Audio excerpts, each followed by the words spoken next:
everyone, it's Becky here. So after sketching at the Olympic Plaza in Whistler, we're heading north to Pemberton. So Pemberton is a little town about 35 minutes drive from Whistler. Time feels slower and longer when I'm in the mountains, and I think it's the same feeling for everyone. And it is truly a healing experience to take every moment here in the car to feel the serene beauty of nature. The curve of each mountain is truly unique. And here we are arriving at Pemberton, just turning around and getting into this little town. Yeah, it looks really nice. So right down the highway, there is this lovely coffee shop. Here I'm going in to grab just a cup of coffee for me and my mom. It's very hot here. We've got this beautiful view of the mountains, the layers of greens and blues and turquoise. So this place is called Mount Currie Coffee. So I'm not super hungry, so I think we're just gonna grab a cup of latte. And yeah, loving these merchandise items. So I got a cup of maple latte. So first of all, I'm gonna sketch it on the bottom part of my page. Yeah, so this coffee mug is a pretty common type of a shape in between a cylinder and a half sphere. And here I'm attaching the handle to the body of the cup, which is always fun to draw. And there's so many beautiful ellipses and curves to draw on a coffee cup and the saucers. And I just love tracing out these circles that are in harmony with each other. These loose broken curves to show the shine inside the saucer, the brim. The back of the brim is seemingly thinner compared to the foreground. The liquid line of the latte and this lovely latte art starting with this little heart. And yeah, some loose leaves on two sides, adding some tiny little bubbles. Okay, it's time to paint and make the latte art glow.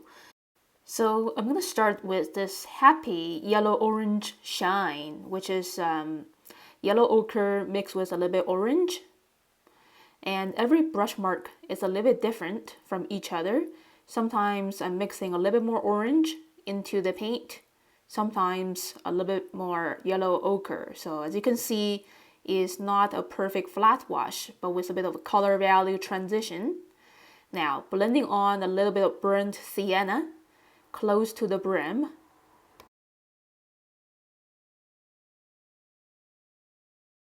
So the tone of the latte is usually the darkest close to the liquid line on the round edge. Okay, now I'm ready to paint the ceramic cup, which is a really soothing teal color. So I mix viridian green with a little bit of cerulean blue. A translucent tone in the beginning diluted with a bit of water. Mixing a little bit more cerulean blue and containing a little less water compared to the first layer to shade it a little bit, especially the bottom part of the cup. Mixing in a little bit cobalt blue for the very bottom of the cup, which gets less daylight. And quickly shading the handle area as well, which is about 3 to 5 brush marks, leaving little spots of shine for the highlights. Intensify the base area of the cup with more blue. So now it's time to paint this dark gray saucer. So I like to mix my own gray. This one is kind of like a dark indigo gray mixed with cobalt blue, permanent violet, and a tiny bit of green. Playing with value transition as well. Just keep dragging my water brush toward the middle of the saucer to get a lighter tone of that dark indigo. Now it's time to shade with very bold tones of the same color mixture close to the brim, which is sinking down, getting less daylight, and little subtle streaks of shaded areas. Yeah, so most of the shaded stripes are close to the brim in these little rings. And of course, there's a dark shadow of the cup in the middle. Quickly painting the shadow with leftover diluted gray.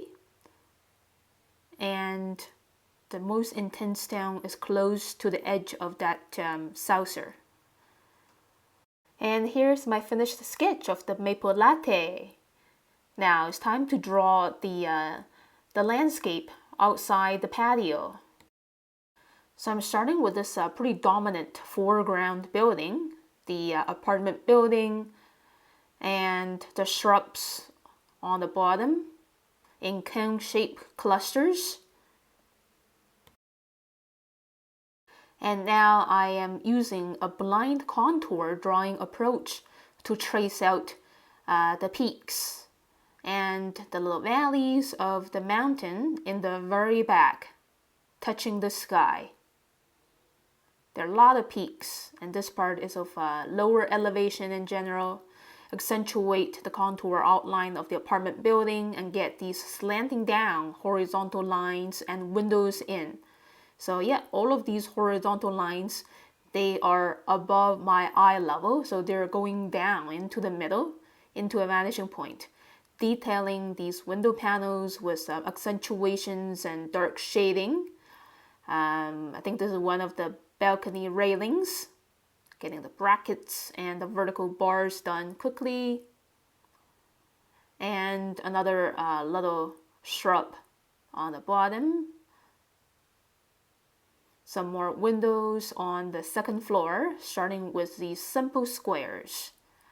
And another balcony over here. So after the medium shapes comes these smaller shapes of the glass panels and the tiny squares.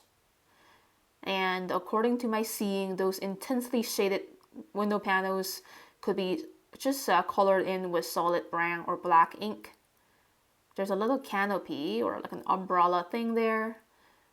More slanting down horizontal lines to suggest a stronger sense of perspective for this building. And this landscape is such a treat to draw, and I can't wait to paint. So I'm going to continue my drawing with I'm going to accentuate the apartment building so it stands out nice and strong in the front. And then the contour outline of the next layer of mountain. And then here comes the flowing line of the next layer. And I want to write down the location. Yeah, so this little town is called Pemberton. Keep dragging this line towards the lower elevation and some cone-shaped evergreen trees. The intersection with a car coming in. Yeah, this is the highway area. The ground level. And the barriers in the middle of the intersection. Lamppost, traffic light. Some more little urban structures. Another lamp which is closer to me. That's why it's taller and bigger. Some more trees on the ground level on the other side of the highway. And then drawing this little sign and concrete barrier dividing the two-way traffic. Yeah, and signs are really fun to add to urban sketches. This is the concrete barrier, the little island in the middle of the road. In the middle and then closer here in the foreground is the curve of the sidewalk. Now I'm drawing these distorted rectangles, now looking like trapezoids of the crosswalk. And now having fun adding some more little urban structures. This is the gas station sign and bushes under it. Dividing the trees with more little organic contour outlines, and this little island where the sign is landing on. Now I'm switching to my bamboo green sailor's fountain pen to draw the bold lines of the foreground shrub right outside the patio window, and the inner foliage details with these organic little squiggles. Okay, so now working with my intuition, I feel like adding this crow to add a point of interest on this bottom right corner, balancing with a cup of latte. And here I am, slowing down and enjoying this precious life moment drawing. And then the contour outline of this pine tree behind the shrub.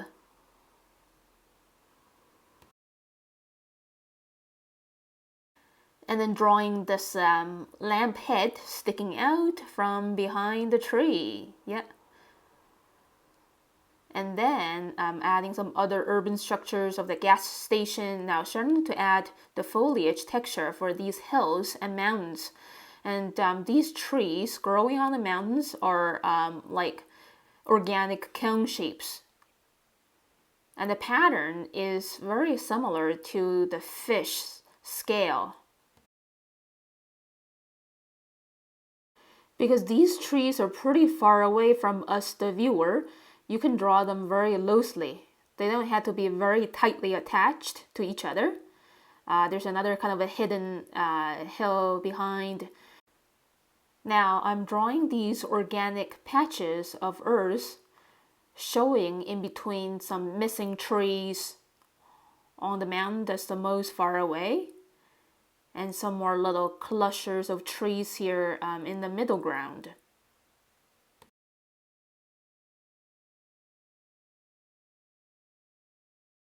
Okay, and of course I need some more scaly details for these middle ground hills. Now it's time to paint watercolors. As usual, I'm starting to paint the sky first by wetting it with clear water.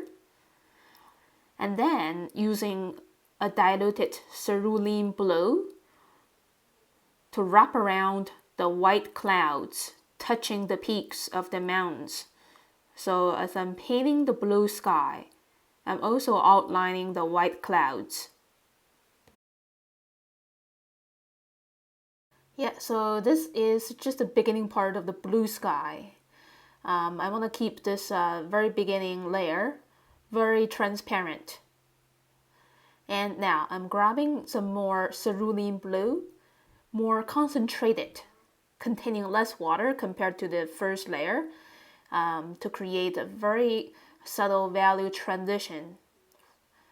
Now it's time to shade the bottom half of those white clouds using cobalt blue and permanent violet super diluted, keeping the top half nice and bright for sunny day clouds.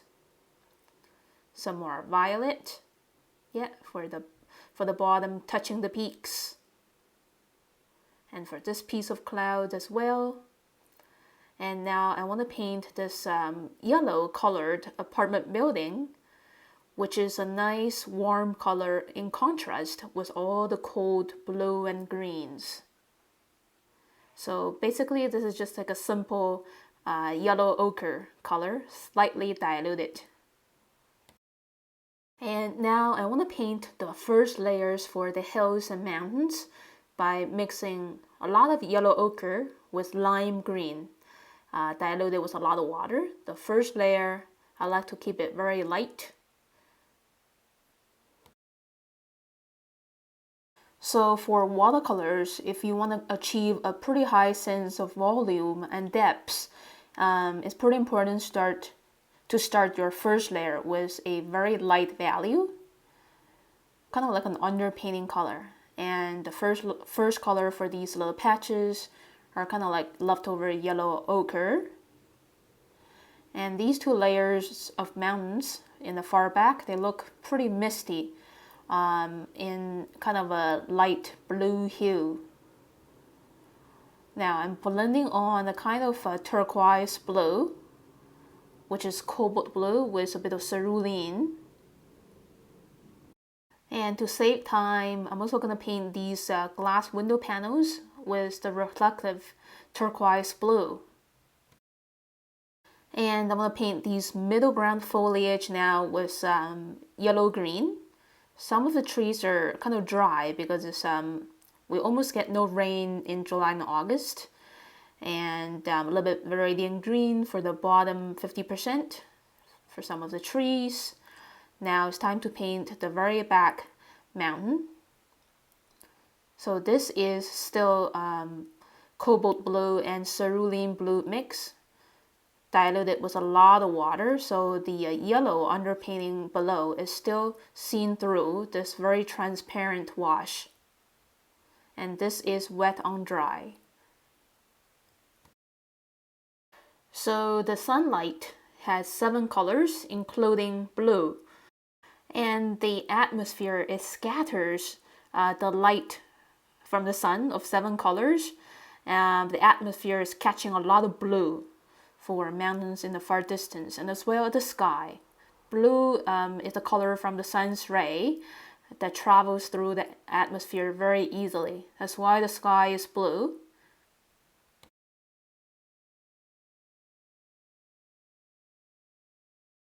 And just quickly painting that shrub under the apartment building, starting with yellow green and shade of green, wet into wet.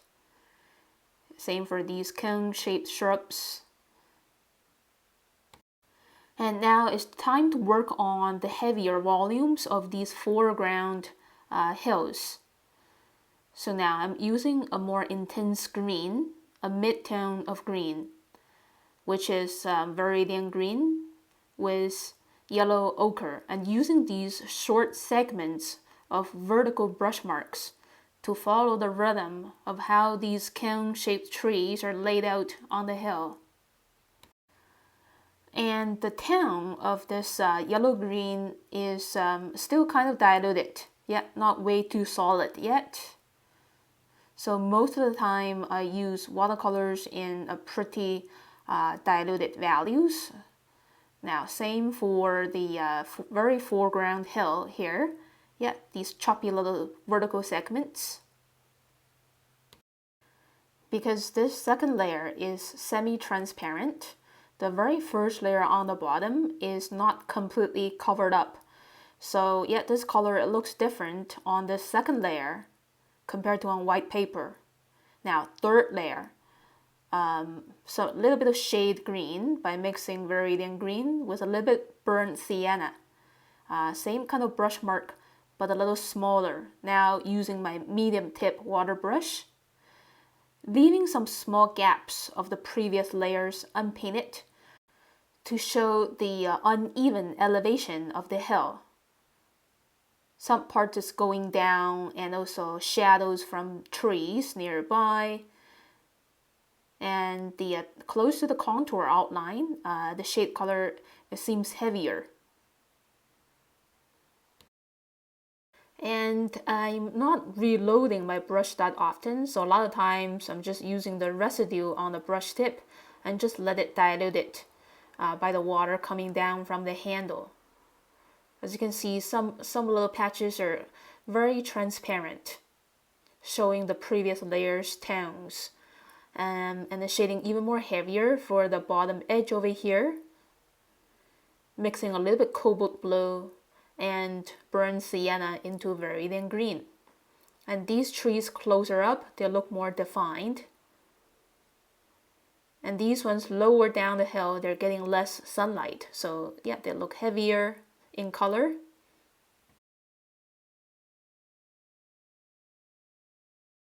And I'm going to continue using this pretty much the same shade color of green to add more volume for these trees down the hills, and some more choppy brush marks for the lower hill here in the front.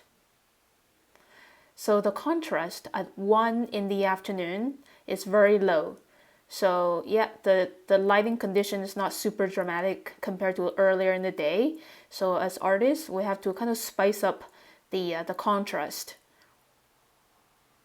So making some darker tones even heavier and not overpaint the shade colors.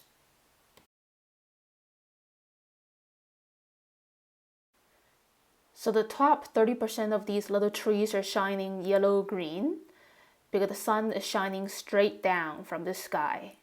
And yeah, these trees on the right, they're more heavily shaded by the shadows, probably, from other trees, illuminating the street and the sidewalk with very diluted yellow ochre. And for the foreground shrubs,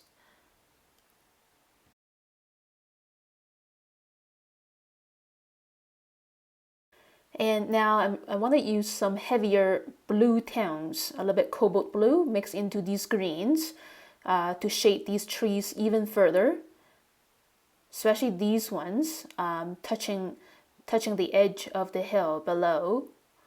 There's likely a bit of shadow from the front hill landing on these areas. And the contour outline is very strong, and these trees, they look darker in tone for some reason. Grabbing some pure red to paint this gas station, a very Canadian color. And grabbing some leftover grays to shade the sidewalk and that barrier in the middle of the road. And a little bit of shadows. Shadows are very short around noon. Painting vibrant yellow-green for this foreground pine tree shrub.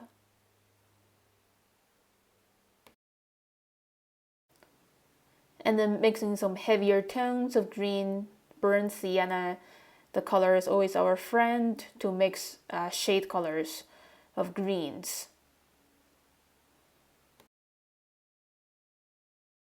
So evergreen trees, they have a much darker shade of green compared to deciduous trees. And just finishing up my painting here. Yeah, it's cooler now because the sun is moving to the other side a little bit. And then shading this foreground shrub a little heavier.